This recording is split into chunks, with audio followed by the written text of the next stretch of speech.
Olá, queridos ouvintes. Começa mais um Não Precisa Copiar. E no episódio de hoje temos uma convidada que, curiosamente, já foi convidada, já gravou esse episódio, mas os ventos do norte levaram o episódio embora e a gente perdeu. Estamos aqui resgatando o episódio sobre... O que a gente vai falar mesmo? Eu ia falar pós-modernismo, mas não é o episódio de pós-modernismo. Estética pós-moderna, seria isso, Cissa? Filosofia da arte contemporânea? Perfeito. Acho que é mais isso, assim, Olá! Rodrigo, esse pessoal aí dessa fase aí não acredita em estética, não. Não, calma, tá, vamos falar isso agora. Não, eu vou explicar qual é a diferença, inclusive, né? É difícil não falar. Vocês estão vendo, ouvintes, que é um assunto polêmico, os ânimos estão exaltados aqui hoje. A gente não consegue nem apresentar a convidada já está entrando em síncope já para brigar com a gente. Então, o episódio sobre filosofia da arte contemporânea. A Cissa Samel vai dar um oi para vocês, que ela é a nossa convidada especial para falar disso. Oi, gente, tudo bem? Sim, como vocês podem ver, eu já começo, né, a gente não concorda em nada aqui, nós três, então é difícil não ficar refutando o outro, mas beleza, é assim, a gente se gosta mesmo assim, e estou muito feliz de estar aqui regravando, né, pela segunda vez. Tomara que não tenha uma terceira vez de regravar esse mesmo episódio, futuros episódios sim, mas... Então, vamos lá. Samel, nossa amiga aí de década, fez o bacharelado em Ciências Humanas com a gente, fez o mestrado no IAD, da UFJF, né, em artes. Como é que é o nome do mestrado lá, Cissa? Arte, Cultura e Linguagens. Arte, Cultura e Linguagens. Mestre em Artes. Mestre em Artes. E agora fazendo seu doutorado na PUC do Rio, não é isso? Filosofia? PUC isso Rio, aí.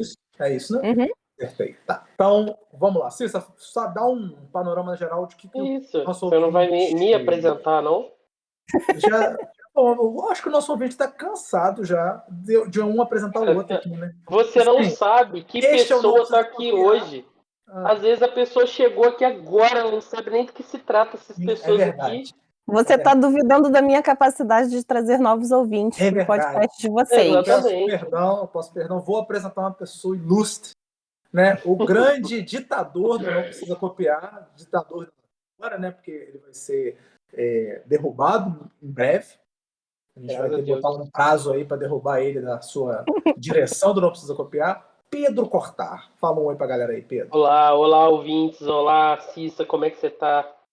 Saudades. Tô bem. Bom te ver aqui. Olha, falou saudades. Falei. Cissa, dá uma radiografia de que vai ser o episódio, quais as partes que eles terão, o que você vai falar pra gente? Hoje eu vou falar um pouquinho, especialmente do Duchamp, Marcel Duchamp, que foi um artista francês, né, que viveu no século passado.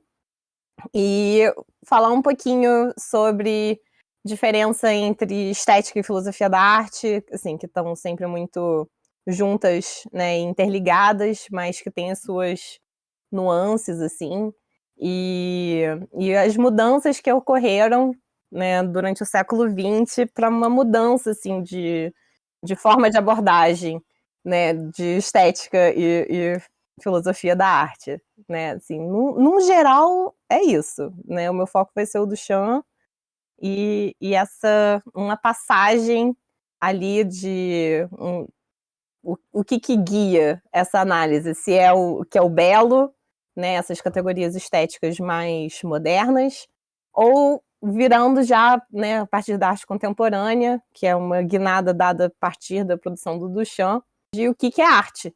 E aí que a gente começa a nossa treta aqui, porque, né, eu vou ser fuzilada por esses dois, mas eu venho aqui com um sorriso no rosto, que não dá pra ver, porque estamos num podcast, mas tudo bem. Aquela maneira que ela falou é um artista do século passado, eu parei por um momento e falei assim, eu também sou do século passado, todos nós aqui somos do século passado, é estranho isso, mas enfim, é isso aí mesmo. Bem, ele nasceu e morreu no século passado. A gente tá vivo no outro século também, né? Então... Tem uma pequena diferença, né, Rodrigo? Que a gente tá vivendo no atual século. passado assim como o nosso querido Duchamp. Esse era o meu ponto de vista. Inclusive, eu acho que ele nasceu no século XIX, então ele ainda... Aí, isso a gente não tá junto nessa, mas tudo bem. Não. E aqui a gente já começa a melhorar a nossa relação, Cissa, porque antes a gente tinha uma disputa estética mais agressiva, e agora você está falando, não, mas tem uma estética, tem uma filosofia da arte. Então, assim, as coisas já vão se tornando, existe uma reflexão moderna, uma reflexão pós-moderna sobre o assunto. Aí já a coisa fica mais palatável. O problema é quando a gente disputava o mesmo campo, que aí o bicho pegava. Não, assim, tudo bem que eu chamo de contemporânea, que você chama de pós-moderna, né? Isso aí também já dá um peso, e que aí também já começa de novo, né? Não tem escapatória. De certa medida, contemporânea é uma coisa depois do moderno. Então, ali tudo na mesma região. Mas é meu valor. Vamos conversar sobre isso mais a fundo. Toca o barco, então.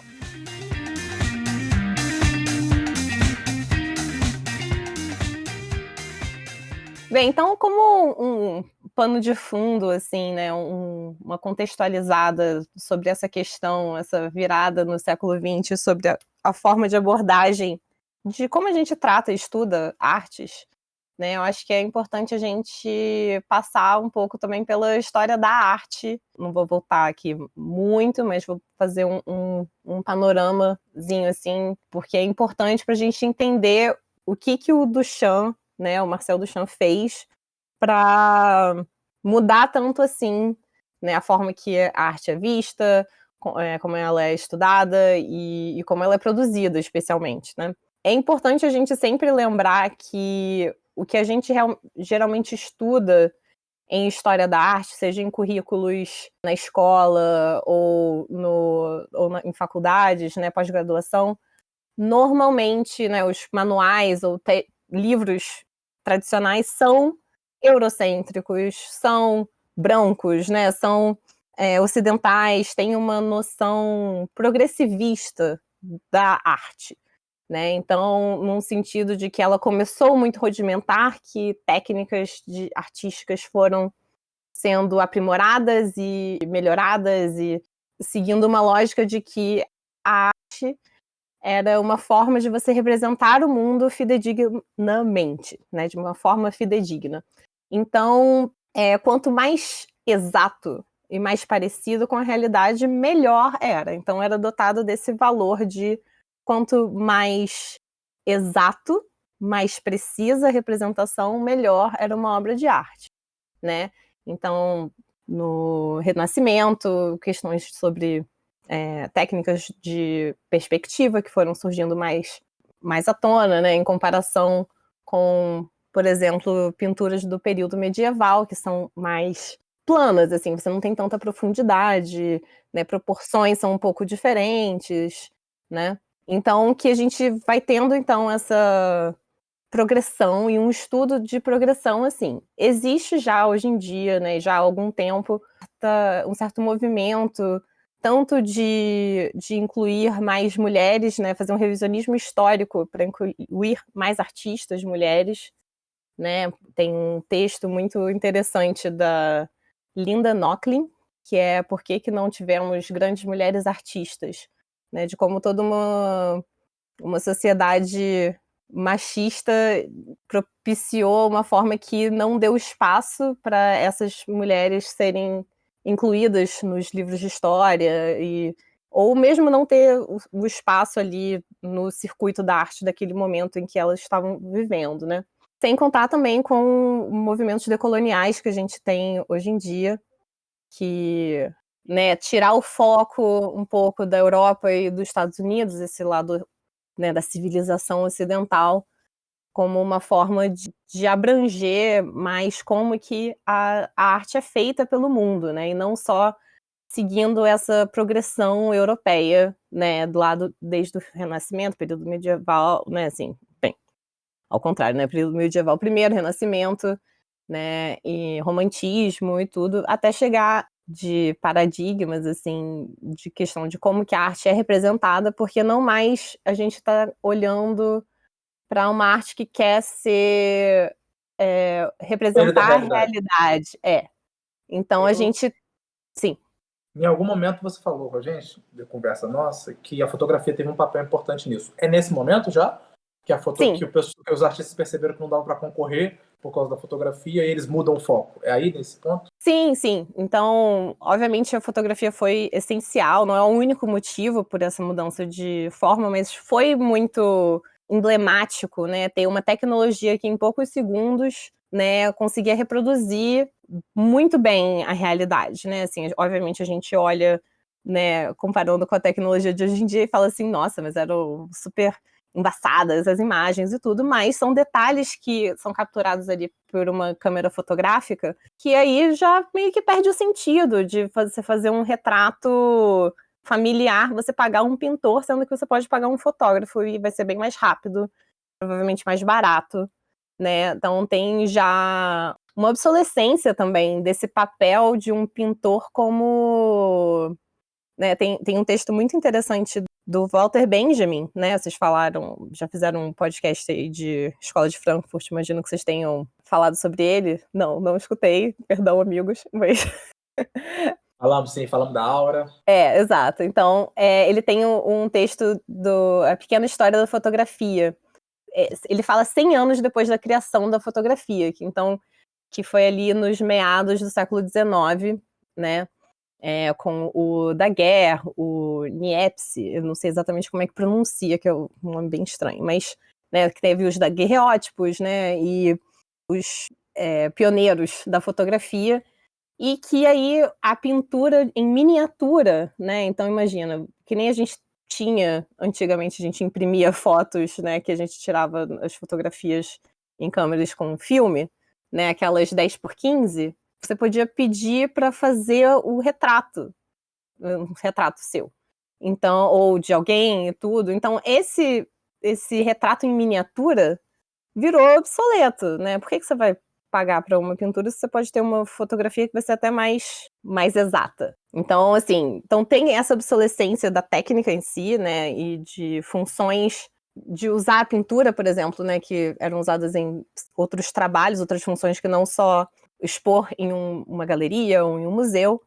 E aí isso vai chegar nesses artistas também que estão começando a se questionar também de como que eles vão representar as coisas, né? Então, já que tem algo que capta objetivamente a realidade, né? Eu, pessoalmente, né, o meu tema de pesquisa de doutorado é muito interligado com fotografia, e eu acho que o lado humano, subjetivo, está muito presente na fotografia.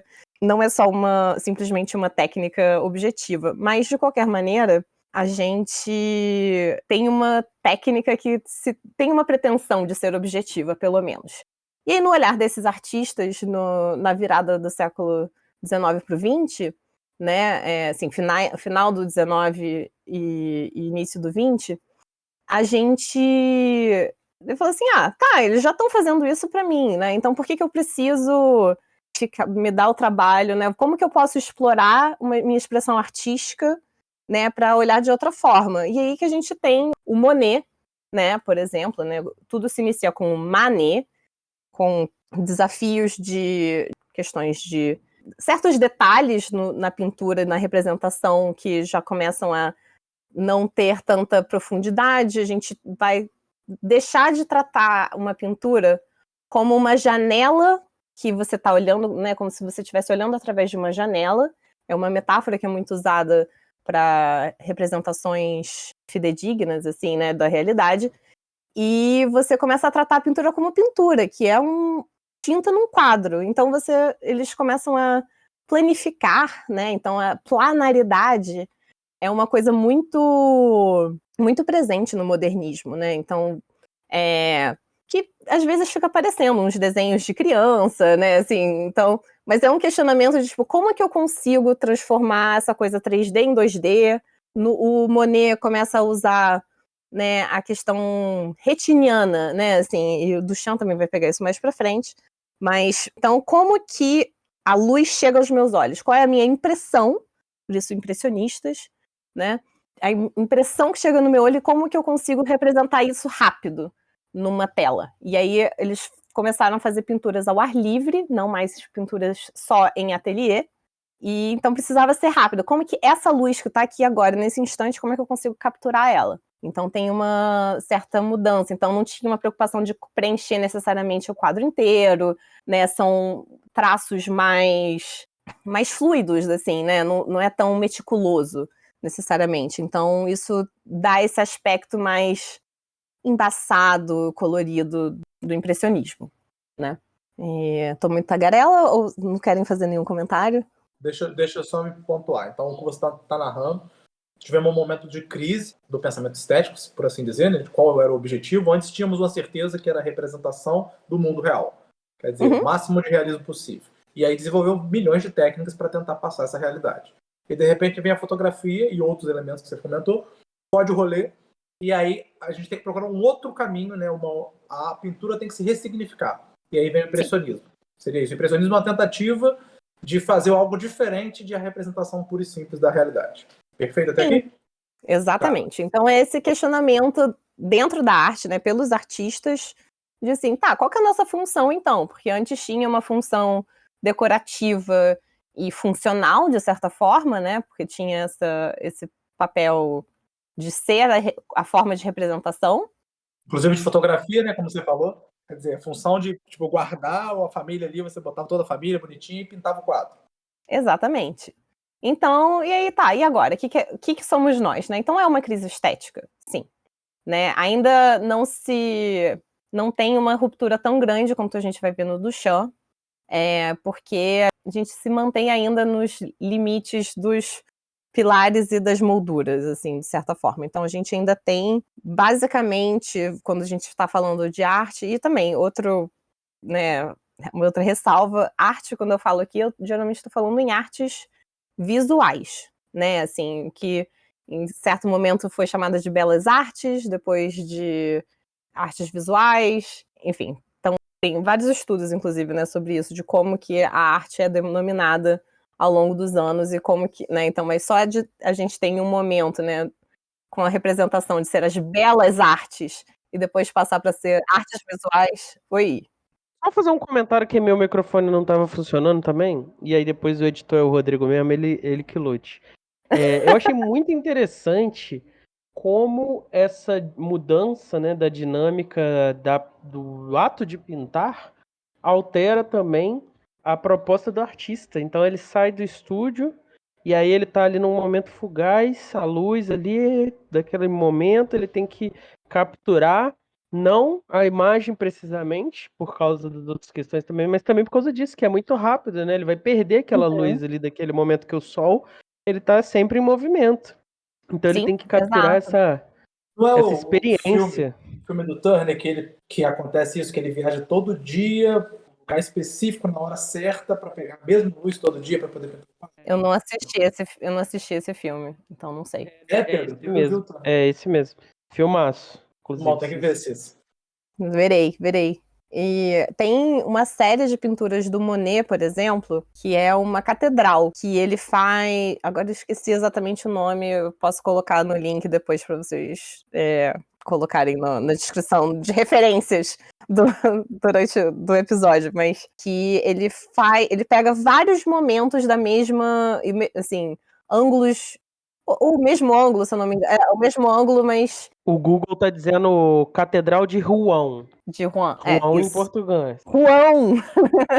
Mas, então, tem essa série de pinturas e, assim, quando a gente chega nessa virada aí do século com os impressionistas, a gente também tem uma questão técnica, além da fotografia, que surgiu o tubo de tinta, né? Por isso que permitiu a saída do ateliê, porque antes eles tinham que fazer os próprios pigmentos, não tinha um tubo de tinta para eles levarem para qualquer lugar. Então tinha essa questão pragmática também. Então eles conseguiam sair, ter essa experiência, e aí tem um número enorme de quadros que são feitos nesse momento, né? Então, porque eles faziam muito rápido, você não tinha trabalho de meses para você esperar secar uma camada para fazer outra e tudo, né? Era uma coisa, né?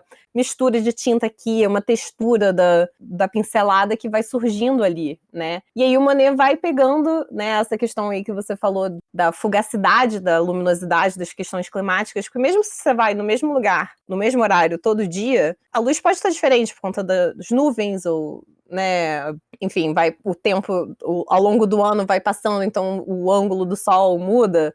Então, as pessoas que passam ali naquele lugar também podem, né, não vão ser das mesmas. Então, tem essa experiência na Catedral de Rouen, do Monet, uma série enorme, e não é a única que é feita, não. Tem várias representações. Você pega o mesmo tema, o mesmo objeto, o mesmo coisa, e vai tratando, repetindo aquela mesma representação, né, de como que naquele instante tá aquilo ali, né? Como é que aquilo chega aos olhos do artista e como que isso vai ser representado, como a escolha daquele momento, né? E uma coisa interessante também é que a gente começa a ter umas sombras coloridas, porque normalmente você só fazia tipo uma sombra cinzazinha, assim, tipo, passar preto por cima das sombras. Então você começa a colorir um pouco mais as coisas, né? E aí a gente vai tendo umas abstrações, assim, mais, que aí a gente ainda volta lá nessa narrativa tradicional da história da arte de progressista, né, progressivismo, assim, de que, então, a partir do momento que a gente já não precisa mais representar nada, chegamos ao nosso ápice de representação. Então, agora a gente vai nosso próximo objetivo é o abstracionismo, né, e aí que tem o Clement Greenberg, que é um crítico de arte americano, que acha que né, então a gente vai ter o expressionismo, né, fovismo, cubismo, e aí a gente vai, né, finalizar com a abstração total. E aí o herói do Greenberg é o Pollock, Jackson Pollock, que é aquele que é um símbolo do expressionismo abstrato, que é americano. Então, assim, é muito sintomático que um autor americano escolhe um pintor americano para ser, tipo, esse daqui é o máximo. Esse é o melhor de todos, e ele que fechou a história da arte, agora tudo que é produzido depois, que não é igual a isso, é uma merda. Basicamente isso que o Greenberg fala. Então... Eu não vou nem comentar o que eu acho dessa arte do Pollock aqui, mas tudo bem. Então, assim, a gente tem essa tradição aí de história da arte, e aí que depois o Greenberg é um que não gosta de arte contemporânea. Então, né, talvez vocês se dessem bem aí.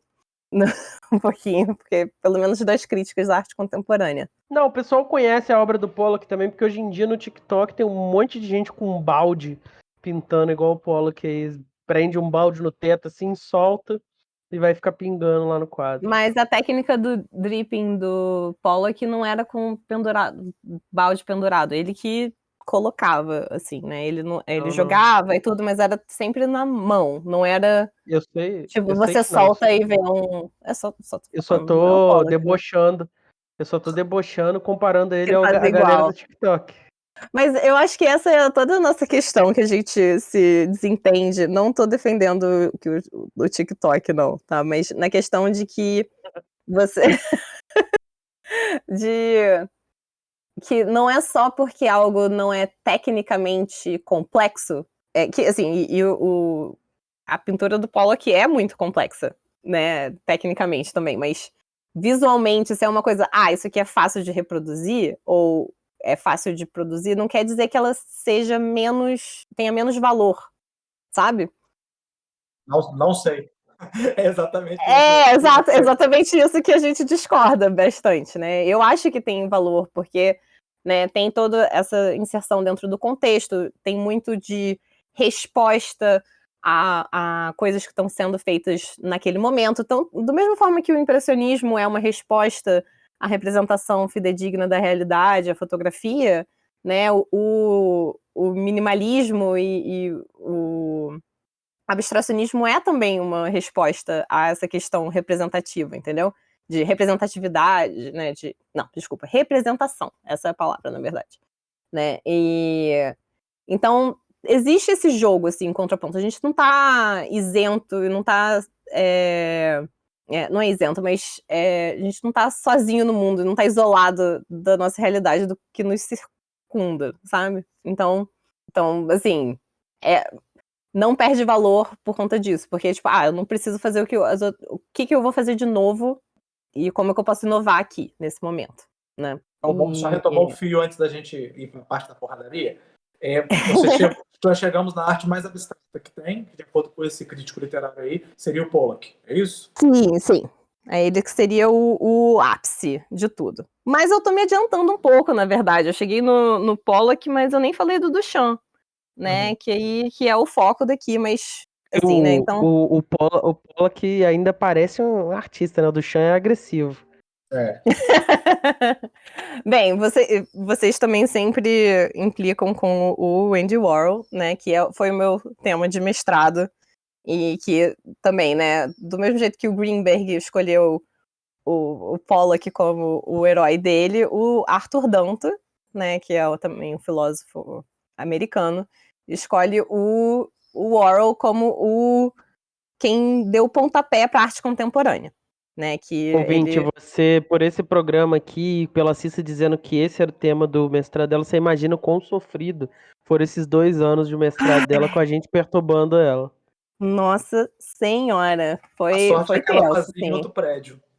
Foi até para outro era lado na da mesma... universidade para fugir.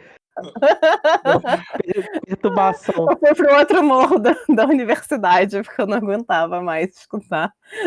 Não, foi bem intenso, caros ouvintes, mas sobrevivi e a amizade não foi abalada.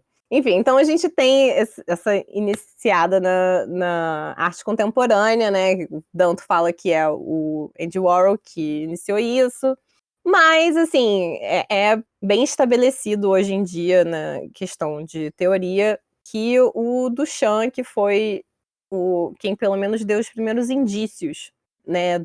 Foi o precursor da arte contemporânea, né? O primeiro Cavaleiro do Apocalipse. O primeiro Cavaleiro do Apocalipse, exatamente. Ele não teve... ele... o primeiro Cavaleiro do Apocalipse. Basicamente, assim. Então aí, Duchamp, primeiro Cavaleiro do Apocalipse, Andy Warhol, segundo. O Danto, porque quem tenta fundamentar essa loucura, e que a Cissa é o quarto Cavaleiro do Apocalipse, porque ela fica falando isso dele. Pois é. E então, a gente tem essa mudança aí a partir do Duchamp, né? Então, que ele vai ajudar muito a passar, então, um tipo de abordagem, assim. Eu ainda acho que o que eu faço também é estética, mas eu também entendo que o conceito estética está muito introjetado com essa ideia moderna de questões de percepção, né, e uma forma de, primeiro, pensar o que é arte, ou representação, ou sensação, e não necessariamente também ver isso na prática, né. Eu posso estar falando besteira também, tá, gente? Mas eu sinto que a filosofia da arte, você vê primeiro o que está sendo produzido, tem uma relação muito mais conectada, empírica, né? Assim, então você vê o que está sendo produzido e aí você cria teorias a partir daquilo, e não teorias e aí depois você vê se o que está sendo produzido, né? Então, esse questionamento, Você viu, né? Pedro, que a Cissa deu uma de Marx aqui, né? Não são as ideias que fazem o mundo, né? As ideias surgem no mundo. Mas Criticar o idealismo aí, coitado dos idealistas. Não, mas isso a gente já estabeleceu bem, pelo menos entre nós que não sou idealista, né? Então, de forma alguma. Mais um ponto de discórdia. Discórdia. Mas eu acho assim, falando sobre isso, a filosofia da arte enquanto instituições artísticas temporais, eu tô de acordo com isso. Bom com isso. O problema não é esse. O problema é quando a gente vai fazer exatamente esse processo de abstração e tenta pensar, beleza, mas tendo em vista tudo isso que nós chamamos no decorrer do tempo de arte, o que define arte? É aí que vai dar problema, é aí que a gente vai dar defeito, entendeu? Não no... Porque, por exemplo, teve uma vez que você falou comigo assim, eu já estou quase convencida que isso que eu estudo é um momento, fotografia de um momento artístico específico. Isso eu tenho dificuldade de chamar de momento artístico específico. Eu tenho mais assim tranquilidade de falar que é um momento de crítica da arte. Então, assim, como você falou, é um momento de crise, onde a gente se perdeu a raiz do que é o fazer artístico e estão se experimentando muitas coisas. Eu estou de acordo com isso. Agora, daí a gente dizer que isso é um padrão estético específico, a gente teria que trabalhar com definições. Daí a gente falar que isso é arte, a gente teria que dizer primeiro o que é arte. E aí que está a nossa confusão sempre, porque vai entrar o problema do relativismo e do subjetivismo, que é muito forte nessa era que a gente está. Uhum.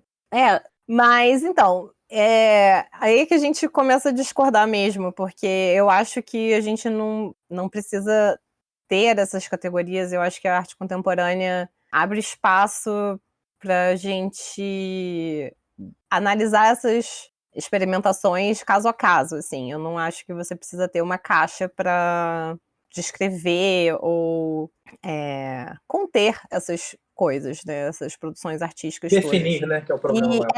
A definição a priori me incomoda, né? Porque pinturas e esculturas não deixaram de existir, não deixaram de ser feitas, sabe? Né? Mas abriu portas para outras formas artísticas, da mesma forma que a fotografia, que surgiu como uma técnica, também pôde ser usada para questões artísticas, né? A câmera, né? Então, o cinema também, né? Não foi necessariamente criado para ser artístico, mas se tornou arte também. Então, tem esse outro lado, né? Só porque não é pintura e escultura, não quer dizer que não seja arte, e não quer dizer que essas novas expressões artísticas eliminam e desvalidem, né, isso. Então, né, é coração de mãe, sabe? É a casa da mãe Joana, cabe mais um, sabe? Então, tipo, não é. Eu não gosto de excluir. E aí, assim, obviamente a gente tem as nossas brigas, né? Não vou nem falar discussões, porque eu não acho que precisa eliminar tantas coisas interessantes e maneiras de arte contemporânea por conta disso. Mas eu respeito que eu nunca vou conseguir convencer vocês do contrário e vice-versa. Então, acho que por isso que a amizade continua.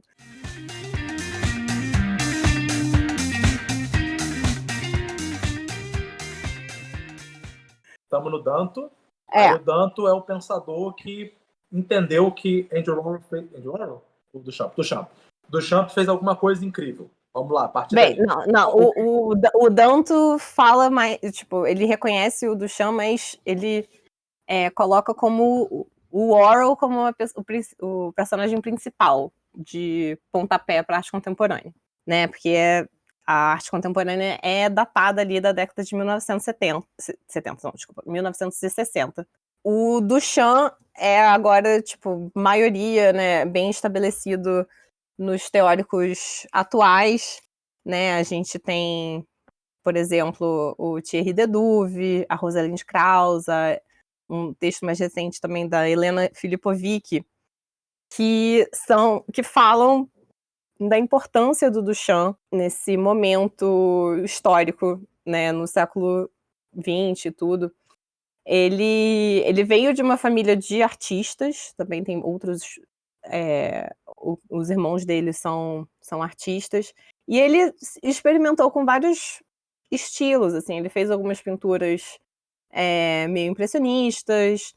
Tem um quadro muito famoso dele que é o Nu Descendo a Escada, que foi bem polêmico, porque ele tem ele parece um pouco na vertente futurista, mas ele é uma coisa meio estranha, não gostaram do que ele fez na época e tal.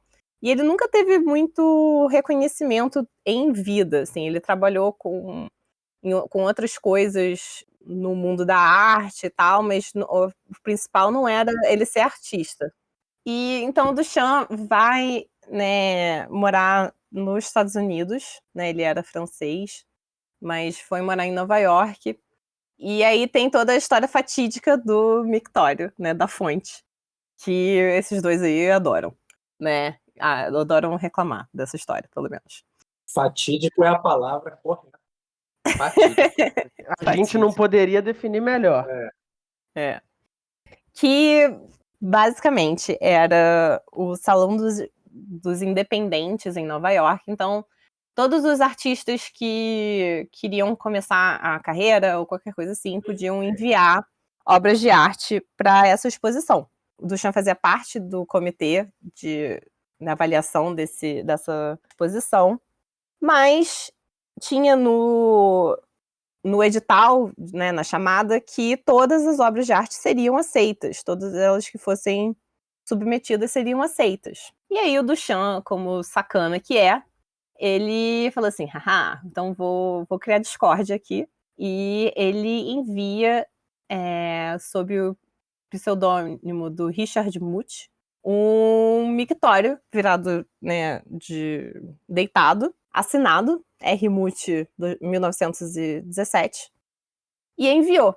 Mas não falou que era ele que tinha mandado, porque ele já tinha um certo reconhecimento como artista, apesar de ele não ser extremamente famoso. Bem, naquela época, né, porque agora ele é bem emblemático, mas não falou que era ele fazia parte desse comitê de avaliação e tudo, e eles resolveram, então, não aceitar essa obra de arte, não expor essa obra de arte, né?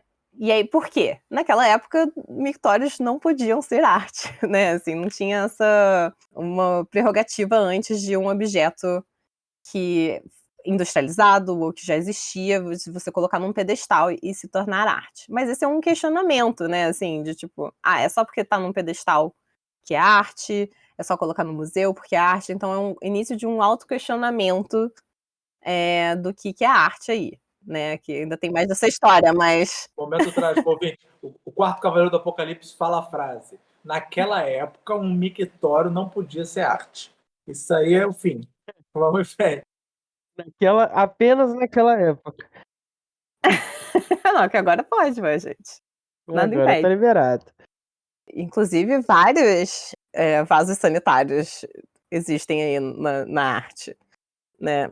Então, a gente tem essa rejeição dessa obra de arte do Duchamp, e aí ele pede para um fotógrafo famoso, assim, na época, que meio que não gostava dele até, para tirar a fotografia dessa obra de arte, e ele faz uma crítica de tipo, por que essa obra foi rejeitada e tudo, não falando que era ele que tinha feito. Então ele quis causar discórdia mesmo, mas para incitar e estimular essa discussão de, tipo, se tudo é arte, por que alguém que considerou isso como arte não pode ser aceito e tudo?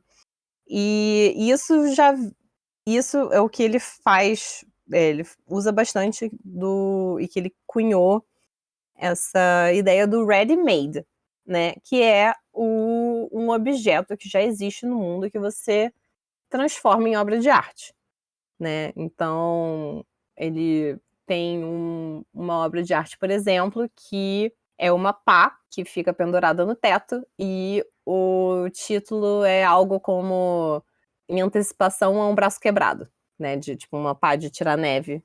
Então tem um jogo ali de palavras também com o título. Tem uma outra que são ganchos de parede para pendurar, né, casacos e tal, que ele coloca no chão e chama de armadilha, né, um ready-made. Então, ele deturpa, eu não sei se deturpa a palavra, mas tipo, ele transforma Foi a uma ótima forma, palavra. a função daquele objeto para transformar aquilo em arte, né? Há uma coisa aqui que eu quero. No mérito, o Duchamp tá certo. Se os caras falaram que no edital que iam aceitar qualquer porcaria como arte, tinha que aceitar a porcaria dele. No mérito, ele tá correto. Mas isso aí não quer dizer que ele tá correto no resto. Mas isso aí eu concedo a ele. Se eles falaram que qualquer obra seria aceita, e aí ele provocou realmente uma discussão sobre o que é arte. Isso aí tá certo Sim. até aí. Não, então é isso que ele vai estimular no mundo artístico também, né? E ainda mais olhar para ele, a produção artística dele futuramente, assim. Então, de usar objetos do cotidiano, objetos que já existem, né? A gente já tinha tom disso no cubismo, com colagens de jornal, por exemplo. Então tinha objetos que já eram prontos, né? Ou tem certas obras de arte surrealistas também, que tem o telefone da lagosta do Dalí. Então, que objetos do cotidiano podem ser também obra de arte, e que coisas que já existem podem ser obras de arte também, né? Dependendo de como que você apresenta elas, ou enfim. E essa é uma tendência que vai indo, né? Vai se aparecendo mais na arte contemporânea, né? Mas enfim, tem várias exposições e obras de arte que vão se focando no real e questiona o que é ser arte também. Apesar de nunca chegar numa definição certa, é tipo, como que eu consigo ainda ser arte e não ultrapassar esse limite de questionando e ampliando isso, assim, né? Essa é a vibe que me parece, assim. Cada vez mais eu vou tentar me distanciar da arte, tentando testar esses limites. Só que aí, isso que eu falei, eles não falariam, mas eu tô falando, tipo assim, o que normalmente você acha que é uma arte, eles vão tentando testar esse limite. Então, cada vez paradas mais agressivas, assim, que vão ficando mais distantes dessa concepção original, tradicional, e testando assim, olha só, tô passando essa mensagem ou nenhuma mensagem, esses sensações, esse sentimento, essa ideia, com essa forma que é completamente alienígena aquilo ali e ainda é arte. E aí vão testando essas águas assim, e tentando ir cada vez mais longe. Parece que esse é um esforço do momento. Acho que a Sim, palavra seria o alargamento. sim, é um alargamento mesmo, né? Esse testando mesmo as águas, de fato. Tem isso, sim. E eu acho que como é uma coisa muito nova, que ainda não tá... Primeiro, né, uma crítica à forma como a arte contemporânea é vista, abordada no geral, não é culpa só... É culpa também de quem tá dentro do mundo da arte, assim, que fica uma coisa muito elitista, né, assim, de tipo, você precisa saber toda a história da arte para entender por que essa a exposição que está no museu ali que aquilo é arte, que aquilo, por que aquilo é relevante, né? E que muitas vezes a gente não tem acesso gratuito a museus, não é tão estimulado a ida ao museu como algo de divertimento, né? Como uma arte, como lazer mesmo, sabe? Então é fácil eu falar assim, porque eu tô aqui há 10 anos estudando sobre isso, e sei lá, na minha vida toda interessada por arte, e olha só como é genial. Mas alguém que nunca teve nenhum contato com nada disso do que eu falei, pode não ter o mesmo proveito porque não tem as ferramentas, e não é culpa dessas pessoas, assim, também é culpa do mundo da arte como um todo de ficar meio que falando só para quem tá querendo escutar, né, no geral. Então, eu acho que a gente precisa abrir um pouco mais, assim, essas conversas sobre o que é arte contemporânea, por que tem esse objeto no meio da sala e não é um quadro, e é né, assim, porque a gente dá pitaco em filme, né, seja ele um filme cult, seja ele um filme da Marvel, né, mas a gente não dá tanto pitaco, tipo, com arte contemporânea ou arte no geral, assim. A gente tem mais ferramentas para falar assim, eu gosto da pintura do Monet, uma pintura impressionista, mas não gosto da pintura do Picasso, por exemplo. Que aí a gente já tá nessa questão do que é belo, o que é agradável esteticamente, né? Então, são fundamentos já mais estabelecidos dessa herança moderna mesmo, né, de ver a arte.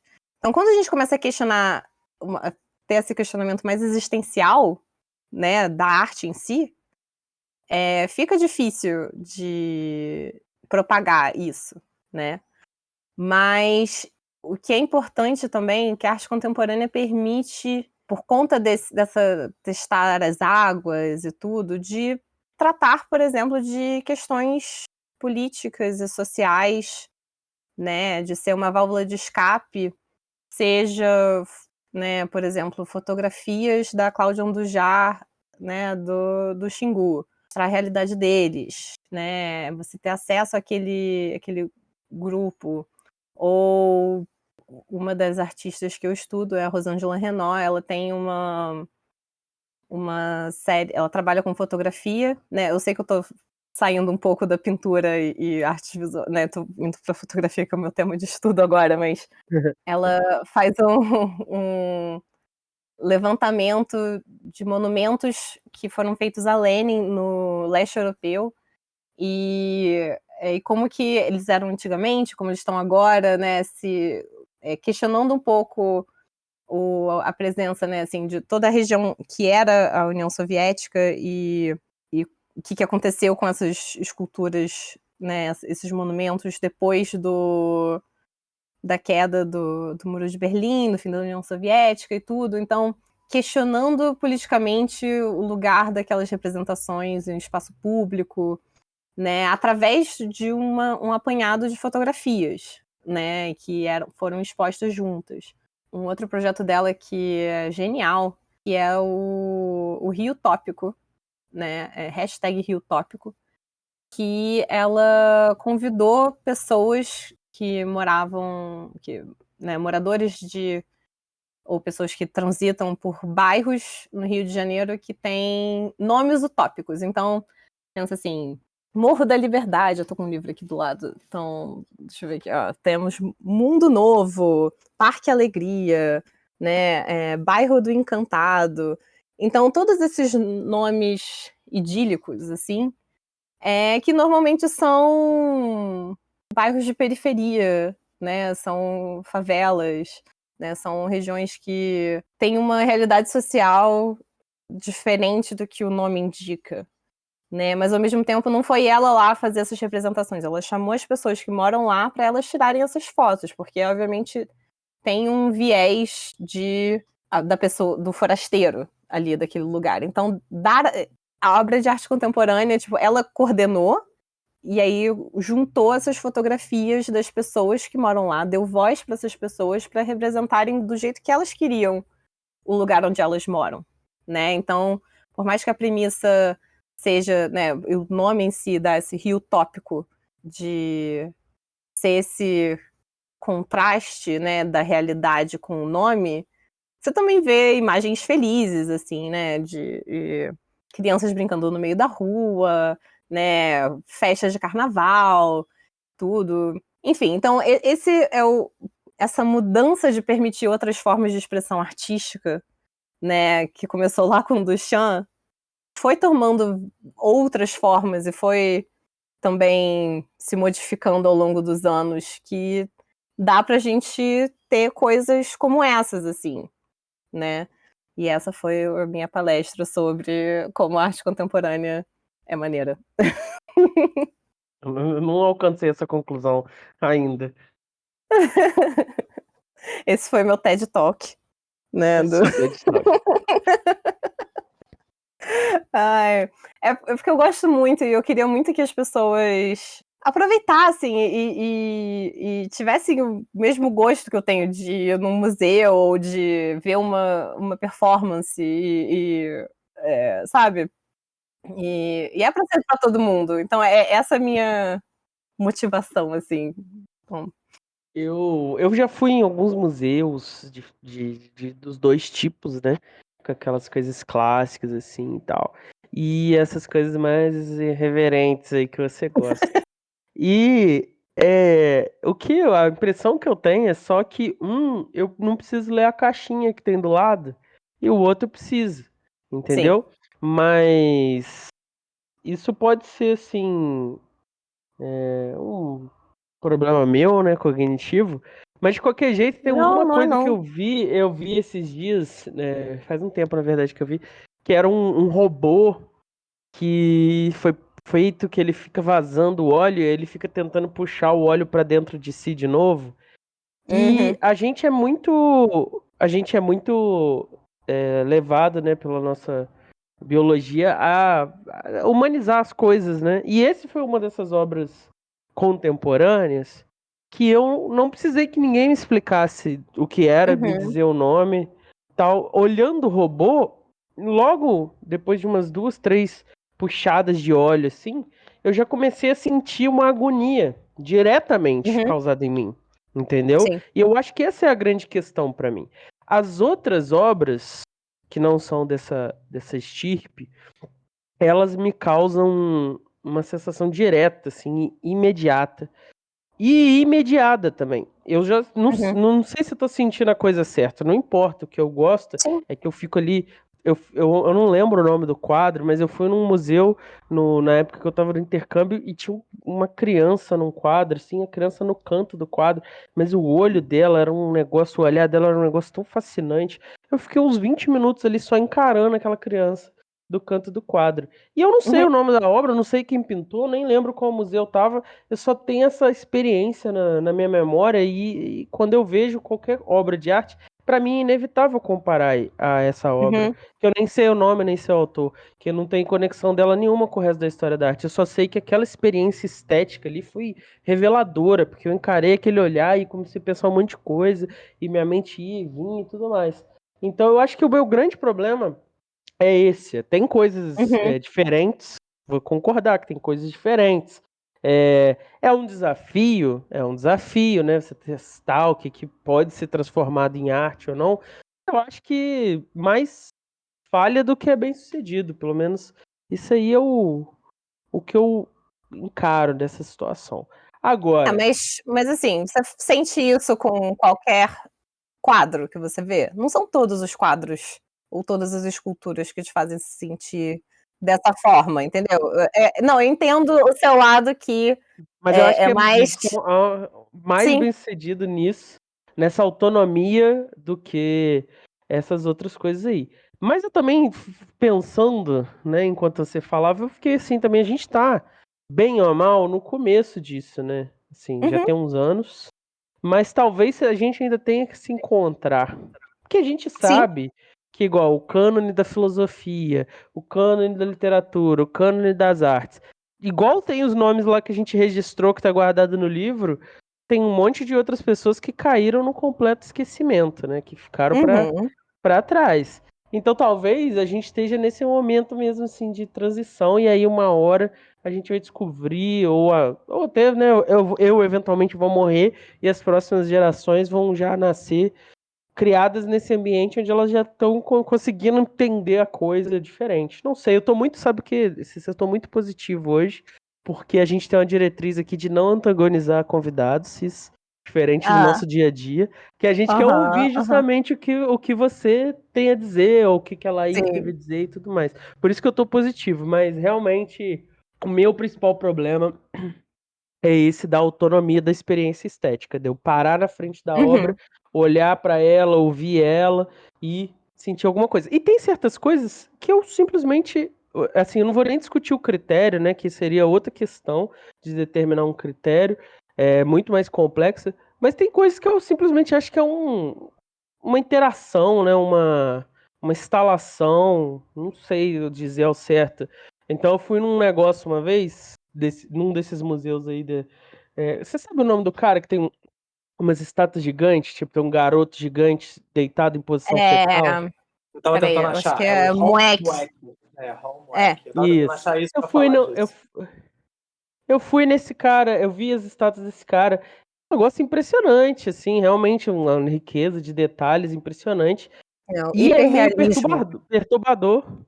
E é meio Uhum. perturbador ao mesmo tempo. Não é um realismo fascinante, é um realismo perturbador. Você fica, meu Deus.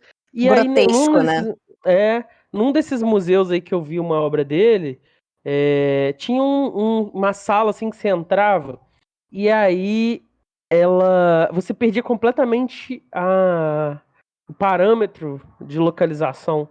Então você tinha tipo uma névoa branca, assim, bem homogênea, e ficava uma cor atravessando essa névoa. Então depois que você dava uns passos para dentro da sala, simplesmente você não sabia pra que lado estavam as coisas. Você ficava completamente desnorteado. E uma música tocando, então era uma coisa assim, sensação de desnorteio, mas eu não sei se dá pra fazer alguma coisa com isso. Aí depois apaga a luz e acende o caminho pra você sair, senão você fica preso ali pra dentro. Então tinha umas coisas assim que eu fico, sem contar umas outras coisas que, né, mesmo lendo o quadrinho do lado, você vê lá e tem uma corda colada e tem uma guache preta assim, um jornal, e aí diz ali que a experiência ali da não sei o que lá. E eu leio, eu olho, eu leio, eu olho, eu leio, eu olho, eu vou pra perto do guia que tá com o grupo de pessoas pra ver se eu consigo ouvir a explicação do guia, e eu olho e eu, mesmo com o quadrinho, não consigo encontrar, entendeu? Então esses são Uhum. meus dois grandes dilemas na hora de encarar. Mas igual esse negócio do robô, uma coisa que pra mim fosse assim, mesmo que não fosse bonito, né? Não precisa ser, apesar de eu achar uma boa ideia fazer belas coisas no mundo, o robô me dá a sensação de angústia, né? De você estar morrendo e estar lutando pela vida e isso não tá impresso em nenhuma das partes do robô, mas está ali, eu consigo ver. Quem olha um pouquinho pro robô começa a sentir essa angústia. Quem olha pra parada sente angústia imediata. Senão eu vou precisar te carregar pra todos os museus. Vou te ligar, eu vou no Rio aí em janeiro, falar, Cissa, que dia que a Dani vai? Vamos lá no Museu da Manhã pra você me mostrar, porque meus alunos foram, falaram que tinha um fio desencapado num negócio de madeira, assim. Eu falei, ok, nem imagino o que vocês têm que perguntar pra professora de arte de vocês, que era a Sara. Mas entendeu, né? Aham. Nada contra você, Cissa. Adoraria ir no museu com Não, você, tomar um café, depois ver aquela paisagem do Museu da Manhã, mas, pô, é meio complicado, né, a gente conciliar a nossa agenda pra eu te arrastar pra todos os museus. Pô, esse é um dos sim. temas, eu acho, mais fundamentais na estética, assim, de discussão, né? Você pode falar um pouco sobre isso. A questão de ser a experiência estética uma questão intuitiva apenas, e aí o intuitivo é muito mais inclusivo, porque qualquer um que entre em contato com o objeto artístico intui automaticamente as informações ou o sentimento, ou seja o que for. Ou se ela é reflexiva, porque quando a gente fala em arte conceitual, é uma arte reflexiva, quer dizer, uma arte que precisa de um background para você entender ela, para você interagir com ela, para você sentir o que deve ser sentido ou o que pode ser sentido por ela. E esse é também um dos divisores para mim, assim. A arte ela tem que ser intuitiva para mim, senão ela cai no problema que a Cissa já tratou, que é ser uma arte, como é que você falou, Cissa? Uma arte de poucos, né? Uma arte de só. Elitista, né? Exatamente, elitista, porque ela depende de um background de discussão, de conceito para entender ela.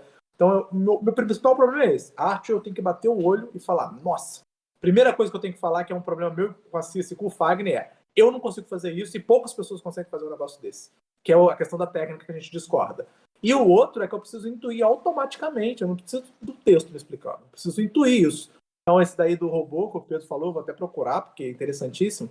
Que é isso, quer dizer, qualquer ser humano que bateu o olho naquele robô vai entender que é a luta pela vida, que é a questão da finitude, da sobrevivência, ou alguma coisa.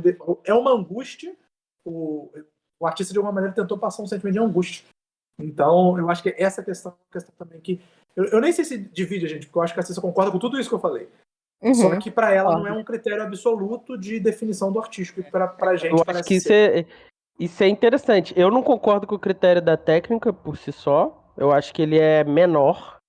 Acho que a técnica me impressiona, mas é igual Kant, assim, entendeu? Merece estímulo, uma ação feita segundo os desejos, se ela for correta, mas não merece estima. É um negócio, a diferença é assim. Ah, legal a técnica, mas acho que o essencial é você tornar o subjetivo objetivo. É você pegar uma sensação do artista, uma experiência do artista, uma agonia, uma felicidade, uma visão, uma luz que ele viu num parque ou uma doença que ele passou por ela, e aí você concretiza isso ali de modo que outras pessoas consigam acessar aquilo de alguma forma. Isso que eu Não, acho mas que é mais fundamental. pergunta para você e para o ouvinte. Você está mais perto de mim e da Cissa. Esse objetivo é o objetivo universal? Todo ser humano que lê aquela cena do Nada de Novo no Front, onde ele apunhala o inimigo e o reconhece como um ser humano, vai sentir, vai perceber a mesma coisa, vai sentir a mesma coisa? Ou não é universal? Alguns seres humanos vão entrar em contato com isso e vão sentir, teoricamente, o que deveria sentir, ou outros não? Onde você está, Pedro Acho Cortado? que passando níveis básicos assim de educação, né? Que a pessoa, por exemplo, para ler o Nada de Novo no Front precisa saber ler e outras noções que ela precisa ter. Eu acho que é objetividade. E a técnica, eu acho que ela é secundária, mas eu acho que ela ajuda nisso, né? Um cara que domine as Transformar um técnicas, ele subjetivo no pensa, objetivo. porque você consegue justamente trabalhar a matéria com a técnica. Enquanto pegar um negócio igual, vamos supor, eu tô olhando aqui um copo de formatura rosa, uma taça de plástico rosa. Pegar essa taça e botar num pedestal sem nenhuma técnica, eu vou precisar daquela plaquinha para mediar essa experiência de falar que isso aqui é a passagem e a taça de formatura é o santo grau e isso é uma coisa da religiosidade, da vocação para essa profissão e tal. Então fazer todas essas elaborações sem fazer nenhum outro trabalho em cima, eu acho mais complicado, mas eu acho que a técnica é secundária. Mas a objetividade é importante. Tornar o subjetivo objetivo justamente para que outras subjetividades consigam consumir aquilo. Para mim, por exemplo, eu não preciso da objetividade, porque eu acho que somos humanos, então a subjetividade é o que prevalece para mim. Mas eu acho que nessa questão de acessibilidade, né, assim, das obras de arte, de chegar a mais pessoas, sem dúvida, quando não precisa ter essa mediação, quando você já tem essa experiência automática, é bem mais fácil. Então essa também é uma questão E isso é minha com bem arte legal, né? contemporânea. Exato. Pergunta capciosa, pergunta capciosa. É mais fácil ou se torna aquilo mais arte? Não, pra mim é só mais fácil. Porque eu tenho uma experiência estética também, me move também coisas só porque da minha experiência mediada, sabe? Mas eu fiquei feliz que eu consegui mudar uma opinião do Pedro. Porque quando esse mesmo episódio, 2 anos atrás, quando a gente gravou pela primeira vez, quando eu falei, não, mas estamos num momento, tipo, a gente está no início, então a gente ainda, né, não está acertado ainda, né, não está as arestas bem definidas ainda, não foi, a gente está dentro desse momento ainda. A gente está falando de coisas que foram feitas que não tem 100 anos, sabe? Então, a gente não tem nem esse distanciamento histórico para aprender tudo e ter as coisas. Então, era um argumento que eu usava com você, Pedro, e você usou comigo também. Olha aí, consegui. Pequenas vitórias. 10 anos depois, uma leve mudança de opinião. É um avanço.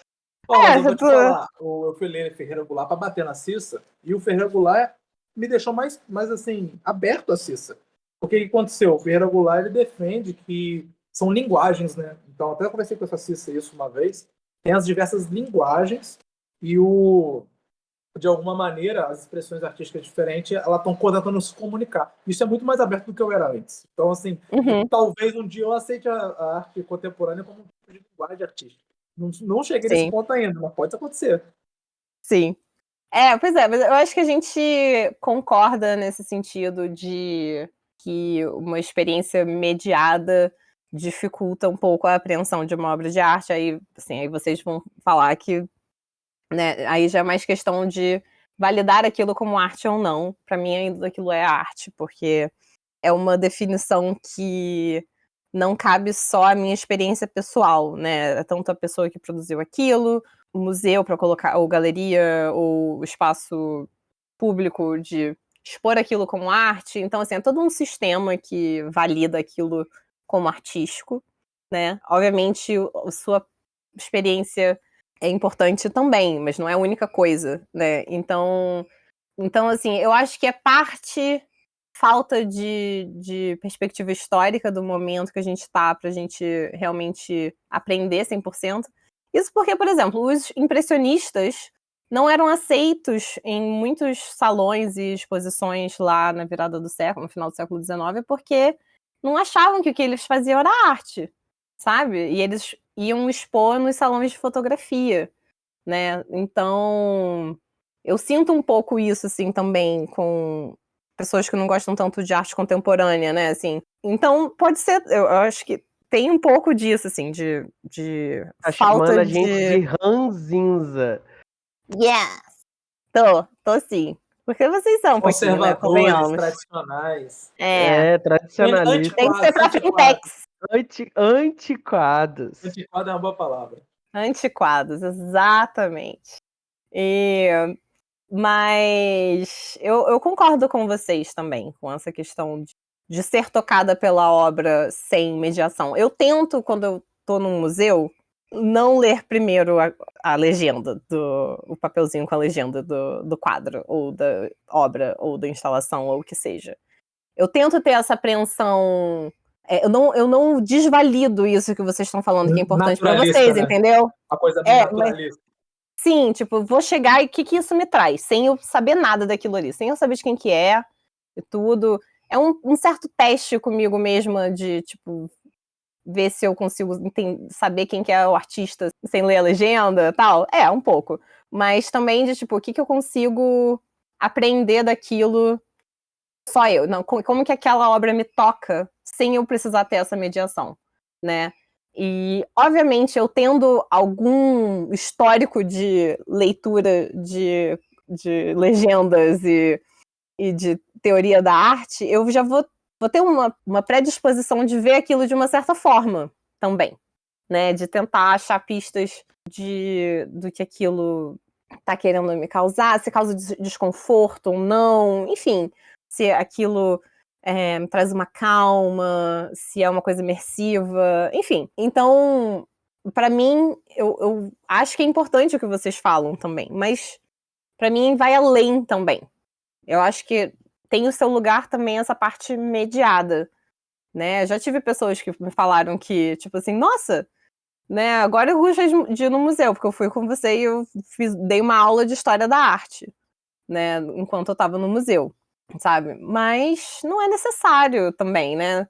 Eu vou aceitar convites, Pedro, para ir em museus, quando as agendas baterem, mas obviamente, não é sustentável e não é para ser também, sabe? Isso que você falou, não vou ficar levando, né, te chamando toda vez que eu quero ir no museu.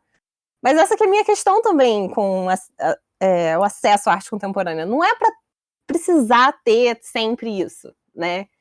Mas não sei como encarar esse problema também. Tem uns livros que são meio nessa vibe aí, arte contemporânea.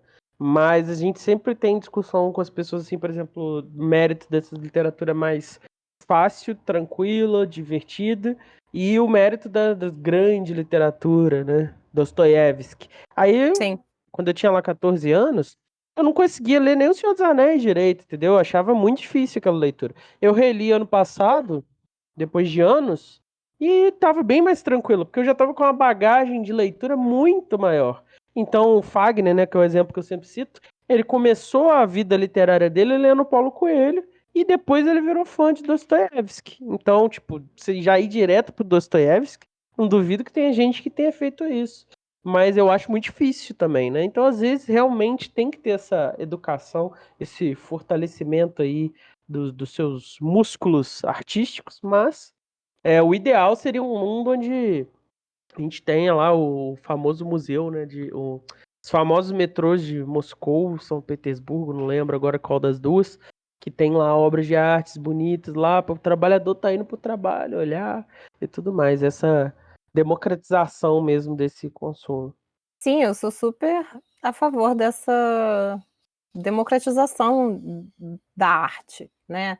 Não é para só estar no museu, é para estar na rua, é para estar em bairros afastados, sabe? Tipo, não é para ser assim, né? Eu uso o exemplo do Rio de Janeiro, né? Mas nem só do Rio de Janeiro, mas não é para só a grande arte estar sendo feita em Nova York, em Londres, em Paris, sabe? Tipo, nesses centros europeus, né, e americano, né? É para a gente ter arte nas periferias, seja periferia global, periferia, né, tipo, em cidades, né, no interior, não só em cidade grande, sabe? Tipo, tem que ter isso, né? E eu acho que nem todo mundo vai gostar de tudo que vai ser feito, óbvio, né?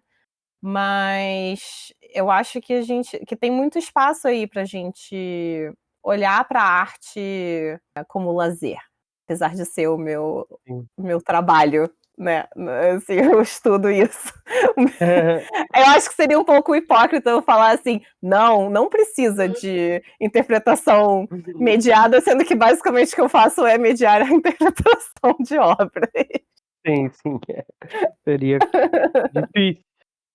Mas não só isso, né? E o tempo também, né? Cada vez mais Sim, o tempo sendo consumido pelo trabalho, pelas demandas, e aí não sobra tempo para nada. As coisas mais fáceis ali que estão na mão e essas coisas mais difíceis, né, também contribuem para esse elitismo. Porque sim, quem tem tempo para isso vão ser as pessoas que trabalham diretamente com isso, afinal é o trabalho delas, e as pessoas que não precisam trabalhar e podem ficar nisso, né? E aí isso contribui. Então tem toda essa questão que a gente nem começou a tocar, que é a questão socioeconômica, né, desses Olha aí, mercados sim. querido que ouvinte, influenciam. ele falou mal do Guideboy e tá agora aqui arrotando até tudo que o Guideboy falou pra gente, contra o trabalho, falou aí contra o Guideboy, agora tá aí. Se esse episódio de Guideboy que você vai entender essa minha zoeira com o Pedro Cortado.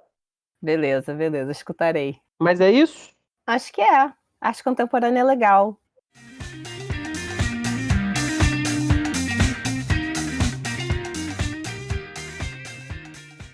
Foi isso, queridos ouvintes. Termina agora mais um Não Preciso Copiar, mas não sem o nosso adeus, a nossa convidada, Pedro Cortá, e vamos pedir a nossa convidada para falar sobre indicações, né, de leitura. Ela vai falar do Danto, do Apocalipse, mas vai falar outras coisas para a gente também, e filmes. A gente já indicou aí o Turner. Como é que é o nome do filme do Turner? Só Turner, Pedro?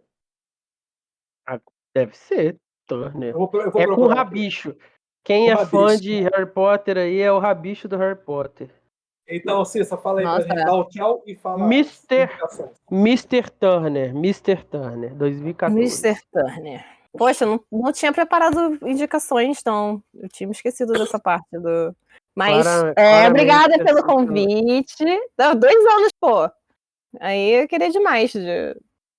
Mas obrigada não, pelo mas a convite. gente viu que você não ouve, não precisa copiar, porque todo episódio tem indicação, então você tá aqui, mas você não é ouvinte. Somos tristes agora. Exposta. Não, sendo convidada, mas ok. Obrigada pelo convite. Ok, indicações. Tem um texto do Thierry Deduve, que é Kant depois do Duchamp, que fala um pouco do papel do Duchamp, como que ele modificou. Eu acho que esse é um texto que dá para ter uma ideia assim do qual que é toda essa questão assim de virada, né? E no site do MoMA, não, da Tate Modern, tem umas coisas sobre história da arte também, que é legal. Tá em inglês, mas é bem, bem interessante, assim, se alguém quiser conhecer sobre história da arte um pouco mais a fundo. E ir em museus, gente, é sempre muito legal, né? Em qualquer museu, né, que estiver aí à sua disposição, ver artistas Lembrando, lembrando, locais. lembrando que museu costuma ter um dia grátis, né? Normalmente Sim. tem um dia assim Uma vez no por meio da semana grátis. mês. É, É, é. então, falta de grana não é desculpa. E também tem online, né, gente? Tem bastante coisa online aí, Sim, vocês podem olhar. sim. O Google Arts, o Google Art também tem várias coisas sobre história da arte. Também é uma ferramenta muito legal que aí tem como você ver com detalhes obras de arte, tem alguns comentários, tem as versões mediadas das obras de arte e tudo, mas e tem as visitas virtuais dos museus, altos museus do mundo inteiro que foram especialmente feitos durante a pandemia. Assim, essa questão de visitação virtual, tem muito museu no Google Art, e Google Arte e Cultura, se eu não me engano, que a gente pode deixar o link na bio, como é que é o de vocês? Na descrição? A gente deixa o link em lugar nenhum, não. O ouvinte que corra atrás aí de achar. Coitados. Eu queria recomendar um livro do Somerset Maugham, chama Um Gosto e Seis Vinténs. Ele conta a história de um pintor fictício chamado Charles Strickland, que é muito inspirado no Paul Gauguin, é assim que fala-se, Samuel? Gauguin. Gauguin. E aí, por ser esse pintor em questão e esse período desse pintor, você vai ver ali justamente a discussão, né, dessas novas obras, assim, dessa nova forma de pintar e desse movimento social, né, dessas pessoas que iam para Paris, né, ali naqueles anos Paris era uma coisa muito grande no cultural ainda, os Estados Unidos não tinha se alçado aos patamares de hegemon cultural. Então você vai ver essas discussões sobre o que é arte ou não lá naquele período. É uma literatura bem interessante, acompanha a vida desse cara e fala bastante sobre o lado da filosofia da arte, mas também dessas questões estéticas dessa coisa da vocação artística também. Eu acho que é um livro muito bom. Recomendo.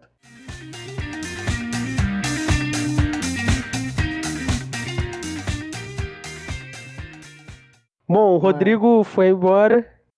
Então, Antes do eu vou final do encerrar o episódio. programa, Eu vou encerrar o programa, porque ele desligou o microfone e sumiu. Então é isso, Cissa, é muito bom te receber. Volte sempre, não vamos esperar 2 anos, volte sempre que você tiver um Sim, por tempinho favor. livre aí no seu trabalho e nos seus estudos. Um beijo, abraço. Beijo, galera. Adorei. Beijo. Falou. Tchau, ouvintes.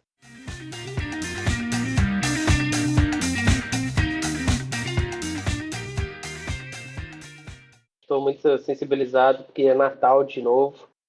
E eu já estou vendo os filmes natalinos e isso já me deixa.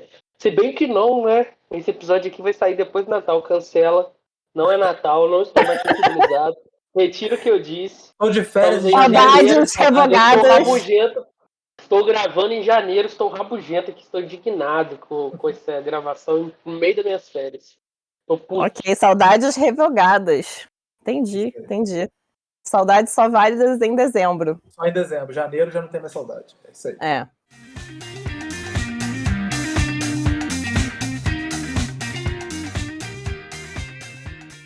Ô, Pedro, você lembra do Kubanacan que tinha um macaco que pintava? Lembro. Então, Mas sabe não qual é Kubanacan, não. É qual? Qual era essa coisa que tinha um macaco que pintava? O ator de Kubanacan, ele tá Era o envolvido dono do com o macaco. macaco. Era o dono do macaco em outra novela, que era Cobras e Assim. Lagartos, eu acho. Não, não é essa.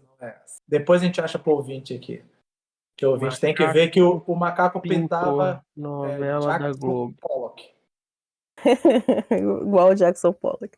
É. Tem um livro que eu Caras e nunca li, mas Bocas. Que Caras isso, e nem Bocas. eu vi essa novela, nem sabia. Mas enfim, vamos em frente. O Macaco Chico. Macaco Chico. Ok. Nunca vi isso, não. Também. Chico Tá Pollock. aqui com, Chico tá com o Pollock. camarada.